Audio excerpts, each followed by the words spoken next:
Al senador Ricardo Monreal Ávila, del Grupo Parlamentario de Morena, para hablar a favor. Gracias, ciudadano presidente, ciudadanos legisladores.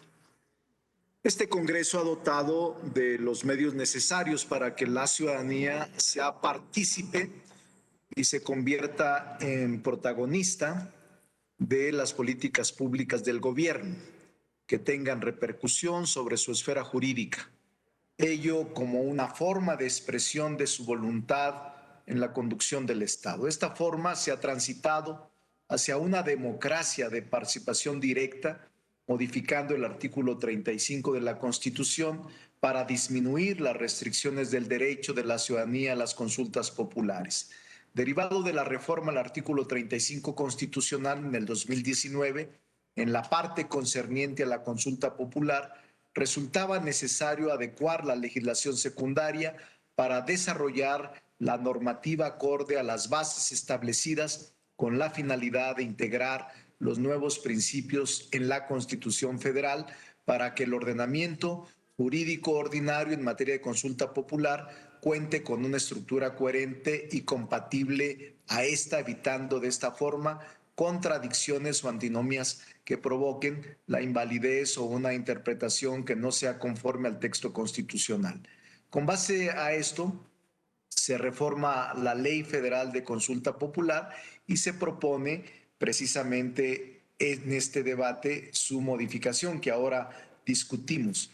Primero se establece que un número equivalente al 2% de ciudadanos en la lista de electores de los municipios y estados involucrados puedan solicitar consultas federales si estas tienen un impacto en sus comunidades. Segundo, se señala que la consulta puede ser anual y se realice el primer domingo de agosto de cada año y no cada 3 como lo sujeta el texto vigente, que aún lo hace coincidir con la jornada electoral. Tercero, se describen los supuestos en los que proceda la consulta popular, que no están contemplados en la ley, pero sobre los cuales la Suprema Corte de Justicia de la Nación ya había hecho un pronunciamiento. Cuarto, se precisa una fecha límite para que los ciudadanos y las ciudadanas presenten su solicitud de petición de consulta popular ante las cámaras del Congreso, por lo que se establece que sea el 30 de noviembre del año inmediato anterior a la realización de la jornada. Quinto, se establece que el Instituto Nacional Electoral sea el encargado de la promoción y la difusión de la participación ciudadana. Sexto, se dispone que se suspenderá la propaganda gubernamental cuyo fin sea la promoción de la consulta y se busque un beneficio proselitista durante los procesos de consulta y solo se pueda realizar propaganda que está dirigida a proporcionar información de servicios educativos, de salud y de protección civil. Séptimo, se integra como finalidad del Instituto Nacional Electoral la de asumir mediante convenio con las autoridades competentes en las entidades federativas que así lo soliciten la organización de procesos de consulta popular. Octavo, se precisa que en el Instituto Nacional Electoral, al ser el órgano responsable de realizar la consulta, deberá ocupar la misma infraestructura y capital humano que usó para la jornada electoral inmediata anterior. Noveno, se indica que el sistema de medios de impugnación para resolver las controversias que se susciten sería el mismo que el instaurado para los procesos electorales. Décimo, se actualiza la denominación de órgano electoral nacional y de la legislación electoral aplicable. Onceavo, se integran los supuestos normativos aplicables a las consultas populares regionales. Doceavo, en cuanto a las consultas populares promovidas por el presidente de la República y por los legisladores, se supeditan a la aprobación de la mayoría de los integrantes presentes de cada Cámara del Congreso de la Unión. Treceavo, se le otorgan a los formatos de aviso de intención y de obtención de firmas ciudadanas vigencia permanente en la posibilidad de que cualquier modificación a los formatos deberá quedar hecho a más tardar el 31 de marzo del año en que se pretende su aplicación en los procesos de petición de consulta popular.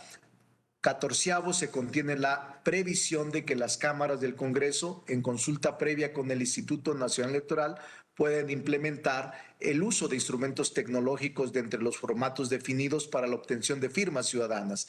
Quinceavo, se precisa que las peticiones de consulta popular formuladas por los legisladores federales para que sean objeto de convocatoria deben ser admitidas por el voto de la mayoría de las cámaras. 16avo, se incorpora la precisión de la previa declaración de constitucionalidad y aprobación de la trascendencia nacional o regional a cargo de la Suprema Corte de Justicia. 17avo, se incorpora la previsión de que para el dictamen que emitan las comisiones correspondientes deben tener las justificaciones de la aprobación o petición de consulta y que se proponga un proyecto de decreto expreso para tal efecto.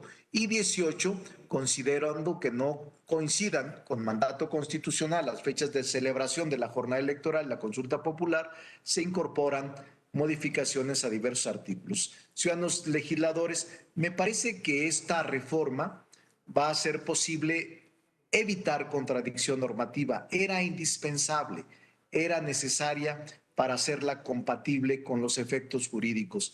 Recordemos que es una nueva norma y recordemos que después de muchos años la población tendrá ese derecho de acudir a una consulta popular como característica o como instrumento de participación directa, proyectando un procedimiento más sencillo, accesible y permanente en beneficio de la ciudadanía. Ciudadano presidente, muchas gracias por su atención y a todos los legisladores y legisladoras que están por la vía digital, también muchas gracias. Enhorabuena por este instrumento que era indispensable para aplicar esta participación directa de la ciudadanía. Muchas gracias.